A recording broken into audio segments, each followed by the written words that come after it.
Dong, I know you can hear me. Open up the door. I only wanna play a little.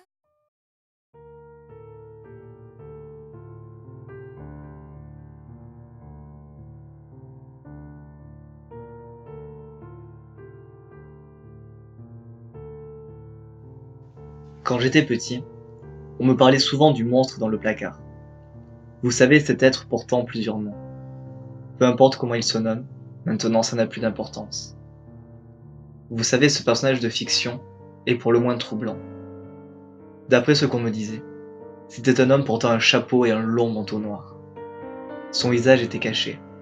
On ne pouvait savoir qui il était, et il rendait visite aux enfants des temps passages. J'avais peur de lui. Je sentais qu'il était là, le soir quand je n'arrivais pas à dormir. Sans le voir, je savais qu'il était là. J'angoissais terriblement de le savoir tout près, dans les parages. Les années passant, je grandissais. J'évoluais dans ce monde en découvrant la vie avec les bons comme les mauvais côtés. Au début, tout se passait pour le mieux. Le monstre du placard disparut. J'étais heureux, non soucieux de ce qui m'entourait. Tout était merveilleux. Rien ne pouvait troubler mon bonheur. Puis j'ai grandi. Les années de collège se passèrent. Je me souviens que pour ma première rentrée en 6e, j'avais énormément d'appréhension. D'ailleurs, peu de temps avant la reprise des classes, je commençais à sentir de nouveau ce sentiment, comme si l'on m'épiait. Il me fallut quelques jours pour comprendre que c'était l'homme du placard. L'année se passait bien. L'homme ne venait pas souvent, puis disparut à nouveau. Les années se succédèrent et ce sentiment revint à nouveau. Il était plus fort qu'avant, comme une ombre apparaissait derrière la mienne. Je ne dormais plus la nuit. La journée, je stressais.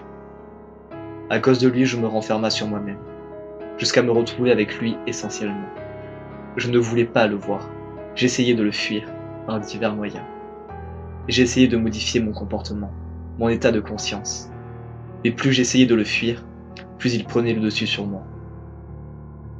Je fus obligé d'accepter qu'il soit là, que j'étais à sa merci. Je me rendis donc à lui. Je finis par communiquer avec lui par le biais de méditation, et j'appris son nom. Il était le même que le mien. Nous avons beaucoup communiqué, jusqu'à ce qu'il me fascine. Il était moi. Il me suivait depuis ma naissance, mais c'était une autre face de moi-même. C'était tout le mauvais que j'avais en moi.